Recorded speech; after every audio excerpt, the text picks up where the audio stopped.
번째가 뭐냐면 공급자적 시각에서의 메타버스를 서비스하는 기업의 입장입니다. 기업의 입장을 생각을 해보시면 그동안은 제가 이제 어떤 재화를 마련을 하고, 예를 들면 제가 입고 있는 옷이거나 뭐 안경이거나 이런 것들 원가가 있겠죠. 뭐 30%가 원가일 수도 있고 50%가 원가일 수도 있습니다.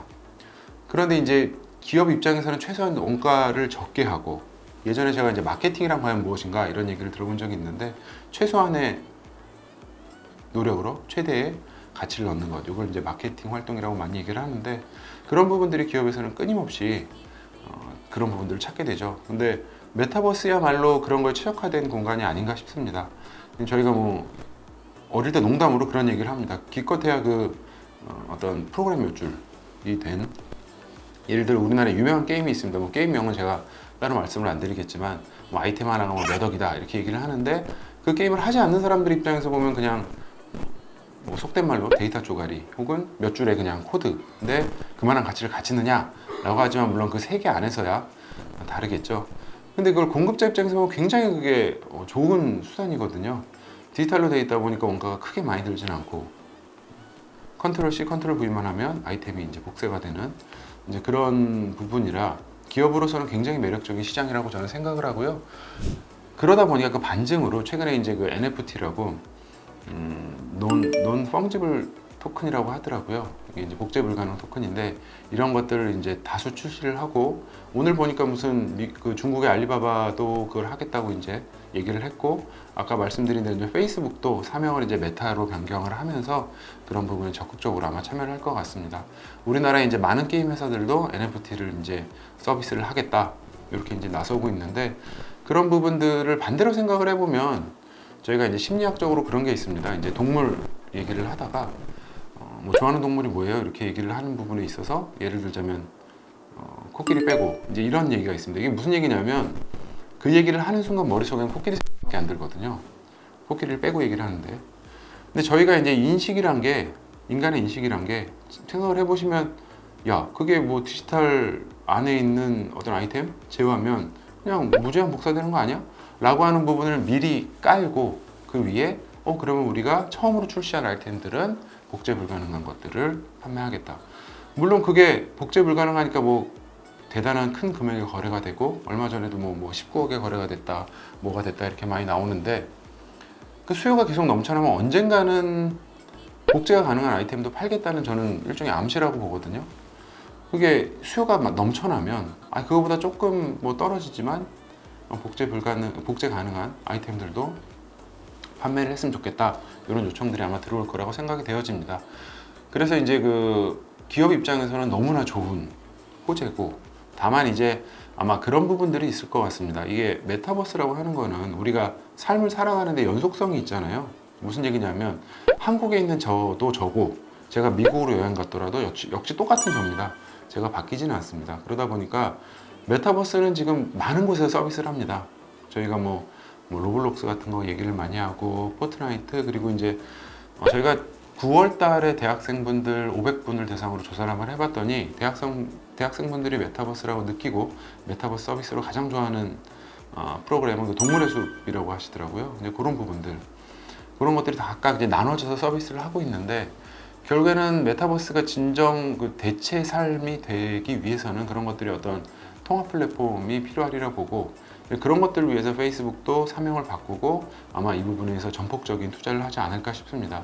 결국에는 이제 어떤 독점 체제로 가기 위한 그런 부분에 굉장히 이제 기업들이 많이 노력을 할 거고요. 이제 그런 상황들이 반복이 되다가 어느 쪽에서 이제 독점을 하게 되면 그 다음부터는 뭐 많이 달라지겠죠, 시장 환경이. 아까 말씀드린 대로 이제 뭐 아이템들도 소위 얘기하는 아이템이 복사가 되고 돈도 복사가 되는 그런 환경 속에서 주도권을 잡아가지 않을까 싶습니다. 그런 환경 속에서 제가 이제 메타버스에 대해서 말씀드리고 싶은 거는, 이게 뭐 다른 데들 영상이나 글들을 보면 메타버스의 어떤 장점, 어떤 투자 대상으로서의 좋은 점들을 굉장히 많이 소개를 해주시고 긍정적인 것들을 많이 말씀을 드리는데, 저는 이제 좀 안 좋은 부분만 말씀을 드린 것 같습니다. 근데 그럼에도 불구하고 메타버스가 과연 필요하냐 하면, 필요한 부분들이 분명 존재를 합니다. 이제 한 가지 좀 말씀을 드리고 싶은 게, 저희가 이제 코로나 이후에 사람들 간의 어떤 대면 활동도 굉장히 좀 쉽지 않아졌고, 그리고 특히 이제 교육 쪽에 있어서 아무래도 사람을 보고 교육하는 것과 그 다음에 온라인으로 그냥 보는 것과의 어떤 간극이 굉장히 큽니다. 특히 이제 집중도라는 측면에서도 그렇고요. 저희가 어떻게 보면 그렇습니다. 교실에 있으니까 그나마 교수님 혹은 선생님 말씀을 듣는 거고, 집에서 이제 편하게 화면으로 보게 되면 굳이 저렇게 뭐 모든 분들이 그렇다는 건 아니지만 재미없는 수업을 굳이 들어야 되나, 이제 이렇게 생각하시는 분들도 굉장히 많이 있습니다. 근데 그런 부분들의 간격을 좀 줄여줄 수 있는 온라인 사이버 공간, 사이버 서비스들이 아마 이제 메타버스 공간에 좀 가능하지 않을까 싶습니다. 저희가 이제 대학신문에서는 지난달인가요? 그 포스텍에도 다녀왔는데, 거기는 이제 AR, VR 등을 이용한 어떤 수업들을 코로나 때문에 이제 학교에 직접 올 수 없는 학생들을 위해서 개발을 하시고 또 운영을 하십니다. 그렇게 이제 메타버스 공간이 꼭 안 좋은 것들만 있는 건 사실 아닙니다. 근데 그럼에도 불구하고 지금 이제 메타버스를 주도하시는 쪽이 아무래도 이제 자본이 있는, 아까도 말씀드린 대로 어떤 지금은 위너 테이크스 올 시장이기 때문에 먼저 선점하려는 기업들이 굉장히 많이 있고 또 자본이 큰 그런 곳들이 이제 뛰어들고, 저희가 이제 포탈 있잖아요. 포탈 얘기를 할 때도, 포탈이 처음에 이제 대두되었을 때도 그런 얘기들을 많이 했었습니다. 저희도 이제 신문하다 보니까 컨텐츠를 어떤 주도하다기보단 그런 어떤 대형 포탈의 컨텐츠 공급자로서의 어떤 사업 구조, 이런 것들을 좀 생각을 했었는데요. 마찬가지로 지금도 어떤 그런 대형 메타버스 서비스들의 파트너로서 이렇게 좀 참여할 수밖에 없는 그런 상황이 되는 것 아닌가라는 우려들도 굉장히 많이 있습니다.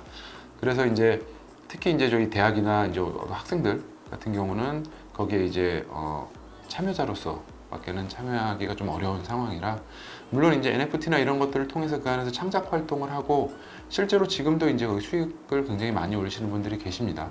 근데 그런 것들은 아무래도 그 메타버스 운영 회사에 수익이 좀 더 많이 가게 되는 구조로 되어 있다 보니까 그런 것들이 또 이게 공공 서비스도 아니고, 물론 이제 그런 부분들이 이해는 되지만, 그래서 그런 것들의 어떤 저희들 이제 대학이나 학생들 그리고 사용자들의 어떻게 보면 좀 똑똑한 메타버스 사용, 이런 것들의 지침이 될 수 있었으면 좋을 것 같습니다.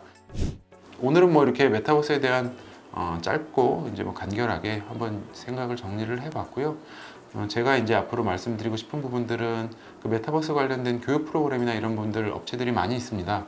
그런 데들하고 같이 한번 얘기를 해가면서 그런 좋은 기술들, 그럼에도 불구하고 자금력이나 이런 것들이 좀 부족해서 메타버스 공간을 만들기는 좀 쉽지 않고, 그럼에도 불구하고 컨텐츠들을 갖고 있는 기업들, 아니면 그런 컨텐츠들을 소개할 수 있었으면 좋겠습니다. 아직까지는 저희가 뭐 컨택이 되거나 이런 것들은 아니기 때문에, 그래서 지금 영상 보시고 관심이 많이 있으시고, 그 다음에 뭐 좋아요도 눌러주시고 댓글도 많이 달아주시면 저희가 그런 업체들 많이 찾아서 소개하도록 하겠습니다. 네, 어떻게 보면 이제 뭐 두서없이 말씀을 좀 드렸는데 이렇게 해서 한번 정리를 해보고요. 최대한 짧게 한다고 했는데 좀 말을 많이 한 것 같습니다. 꼭 다음에 다시 한번 만날 수 있었으면 좋겠고요. 저희가 다음에는 좀 더 알찬 컨텐츠로 찾아뵐 수 있도록 하겠습니다. 네, 감사합니다.